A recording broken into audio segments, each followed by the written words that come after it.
ही एक छोटीशी चूक तुमच्या राहत असलेल्या सोसायटीला किंवा घराला धोक्यामध्ये टाकू शकते. नमस्कार मित्रांनो, माझे नाव प्रसाद शेलार. मी एक सिव्हिल स्ट्रक्चरल इंजिनियर आहे आणि तुम्ही माझ्या बाजूला बघू शकता की ही एक कंपाऊंड वॉल आहे आणि याला असे मोठे क्रॅक्स गेलेले आहेत. तर क्रॅक्स जायचं मेन मूळ कारण असं आहे की इथे तुम्ही बघू शकता की कंपाऊंड वॉलच्या आजूबाजूला ही असणारी मोठी मोठी झाडे, तर त्यांनी ह्या भिंतीवर प्रेशर टाकलं आहे आणि त्याच्यामुळे हे मोठे क्रॅक्स गेलेले आहेत किंवा ती भिंत थोडीशी झुकलेली सुद्धा आहे. तर अशा प्रकारच्या ज्या भिंती असतात त्याच्या बाजूला शक्यतो असे पार्किंग्स असतात किंवा लहान मुलांची खेळायचे प्लेग्राऊंड असतात.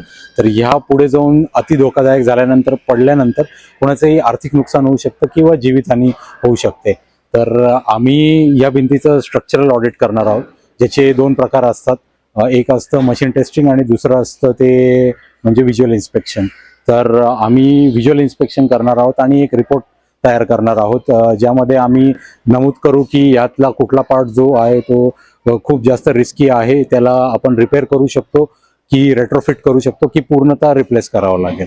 तर अशा प्रकारचा रिपोर्ट सादर केल्यानंतर सोसायटी त्याच्यावर योग्य ती ॲक्शन घेईल. तर अशा प्रकारच्या कंपाऊंड वॉल्स ज्या आहेत त्या तुमच्याही सोसायटीच्या किंवा घराच्या आवारात असतील आणि ज्या धोकादायक परिस्थितीत असतील तर त्याकडे दुर्लक्ष करू नका आणि त्याचं वेळी स्ट्रक्चरल ऑडिट करून घ्या. स्ट्रक्चरल ऑडिट करण्याकरता आमच्याशी संपर्क साधा आणि तुमची सोसायटी किंवा घर सुरक्षित ठेवा.